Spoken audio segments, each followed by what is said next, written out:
Hi, everyone. Greetings from Singapore, where it is early evening, or late afternoon, I should say.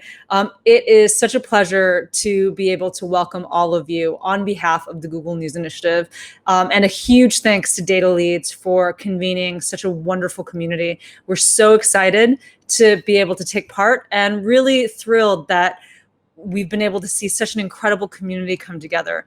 Of course, these are absolutely extraordinary times. And I think that who could have predicted that a year ago, when we convened the last time, the Misinformation in Medicine Summit, that we would be facing a global pandemic. I think that it is just evidence that the work that each and every one of you do is so incredibly important, and that misinformation is not abstract. It's, sometimes not even political, but it is a matter of life and death. And really, it is just such a great honor for us to be able to take part, to contribute, and to basically work with you and collaborate with you. And my hope that is one of the outcomes of this is that, we will be able to increase the ties that we have, the opportunities for collaboration, and that we will be able to support the work that you do throughout the rest of this pandemic. And as we move into a world, hopefully post-pandemic, where we are working together to try to increase vaccination for people, and making sure that we can get back to, it may not be the old normal and it may not be the current normal, but hopefully a new normal that where we can all thrive, and that this work continues. So again, thank you to each and every one of you for being here, for taking the time. It's not the same as being together in person, but truly, it's such a privilege to have all of you here, and especially for those of you who are working on the front lines, whether it's fighting the infodemic or working in hospitals and working as healthcare providers or educators. It really does mean so much that you're taking the time out to join this community. Thanks again to DataLEADS and to all of the sponsors who've supported this conference. And have an amazing 2 days. I really look forward to seeing what comes of it. And with that, I'll hand it back to Surbi. Thank you so much. Thank you so much, Irene. I so agree with you that last time, around the same time when we were in Singapore, we did not really think that this time it's not going to be live and it's going to be a virtual platform, and it's going to be on Hopin. But doesn't matter. Like you said, that it's not just the same as doing an in-person, meeting all of you out there, having a cup of coffee, discussing in between panels and on stage. But this is not as bad, actually. This is really not as bad. And I'm sure next year we're definitely going to meet.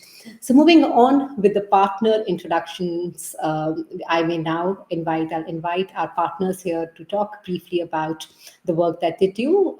Christoph from CARS, David Kaplan from Global Investigative Journalism Network, and Mark Ryan from Judith News Institute in Australia. So over to you guys, please.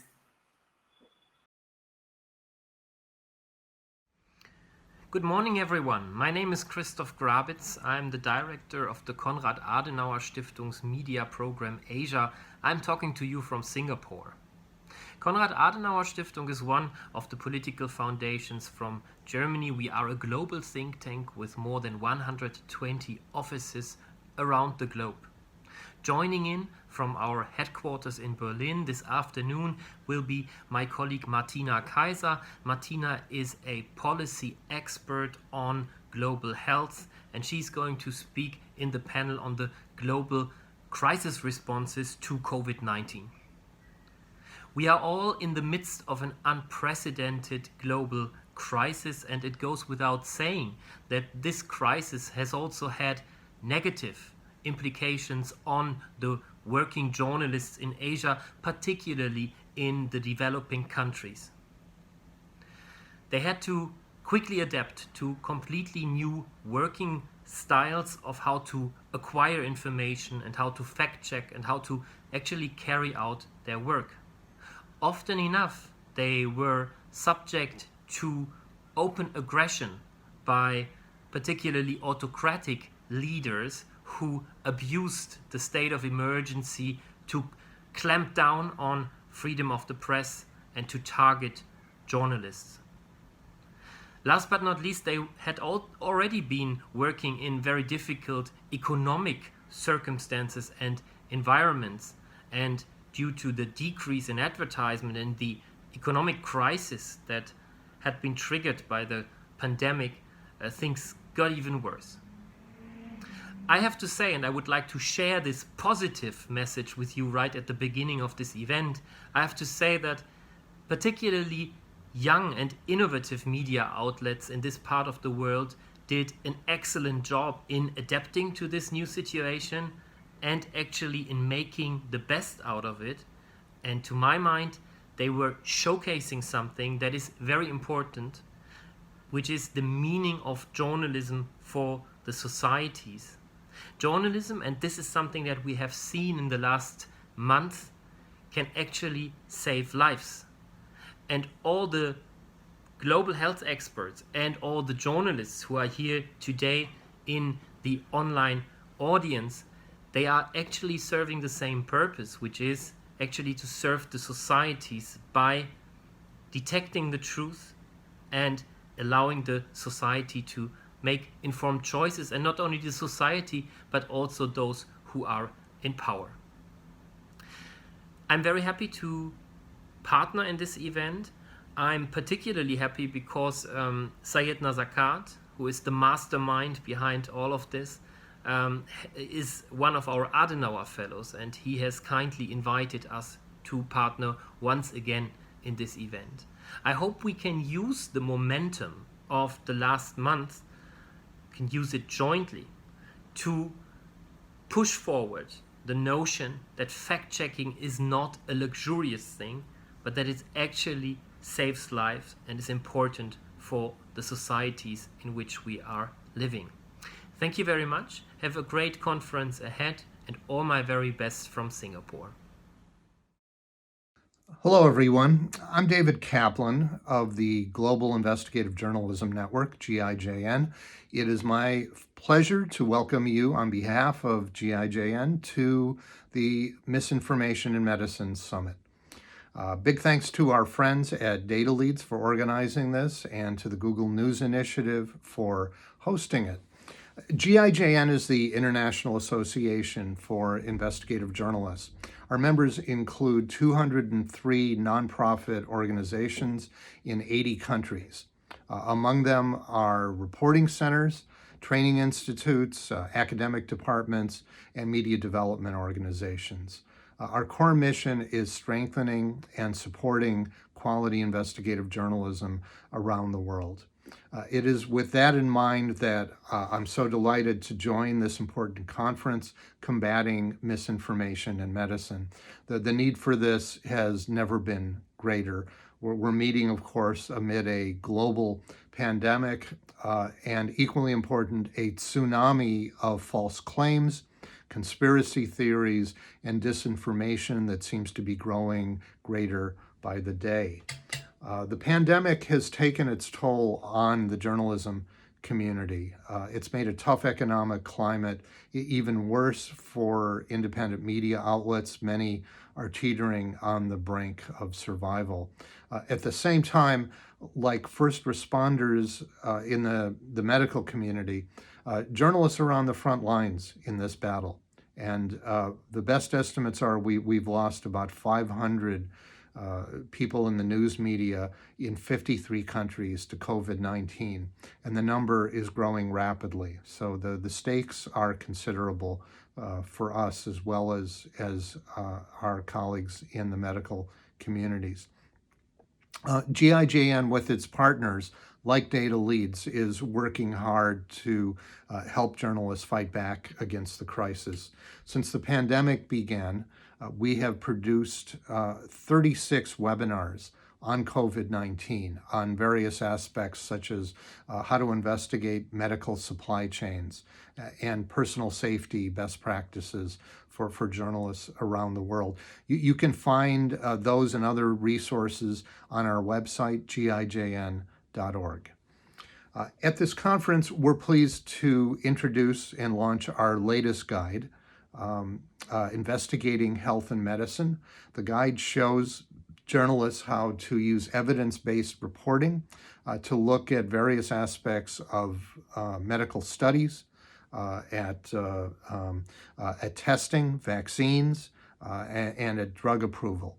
The authors of the study will be speaking on Saturday at the summit, so please join us if you can. So a big welcome to you all. We so appreciate you joining us for this important event at this critical time. Thank you.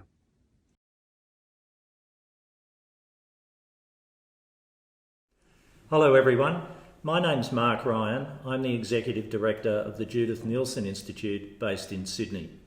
We're very pleased to be a supporter of this DataLEADS initiative. We're all here today because we know that misinformation is a growing problem in the world and we're happy to play our part in fighting it.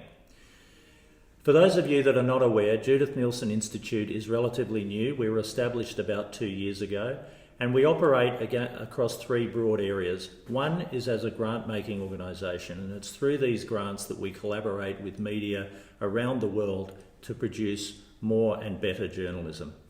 Secondly, we are developing a number of professional development programs to help journalists stay fit for purpose in what we know is a rapidly changing world. And thirdly, we want to be a convener and a participant in events that support and encourage quality journalism, and this DataLEADS project, this DataLEADS conference is a perfect example of that. We're also keen to enlarge our engagement with media around the world, but especially in our part of the world in Asia. And we've just launched a major project, a decade-long project called Asian Stories, which we hope will enlarge and enrich reporting on the most important part of the world. Already, we have partnered with some of you who are involved in today's conference, our friends at CAS, for example, and also GIJN, who we are partnering with to host the 2021 Global GIJN Conference here in Sydney. So I take this opportunity to extend a very warm invitation to all of you to join us in Sydney in November 2021, COVID-19 notwithstanding, of course. So I want to take this opportunity to wish all of you the best for this conference, to encourage the kind of work that DataLEADS and all of you are undertaking, and to send you our best wishes from Jay and I here in Sydney. Thanks very much. Hi everyone, I'm Tanya Sbisbar, the Director of the Australia-India Institute in New Delhi. I'm proud to be partnering with DataLEADS and Health Analytics Asia on this wonderful initiative, the Pan-Asia 2020 Medical Misinformation Summit. We live in a world today where the term fake news is utilised by leaders of countries, the media and influencers on a daily basis, and a world in which information is key to survival. Yet even when available, it can be misinterpreted, deliberately misrepresented, or even mistrusted. It is a time when no matter how clear the facts are, the policy response to those facts can also be queried. Every country on this planet is grappling with the pandemic of COVID-19, the first of this magnitude in 100 years. I, for example, am coming to you from a quarantine hotel in Australia, where the government has decided to quarantine international travellers for 14 days to ensure that the disease does not spread further in the community. Other countries have their own approaches. DataLEADS, together with Health Analytics Asia, have consistently worked to raise awareness on this crucial area of medical misinformation, and now has never been more timely. We at the Australia-India Institute Delhi partner for excellence on shared challenges, of which health is a major one. This is an exciting program, and we are really excited to be part of this event with you. Please enjoy the wonderful program.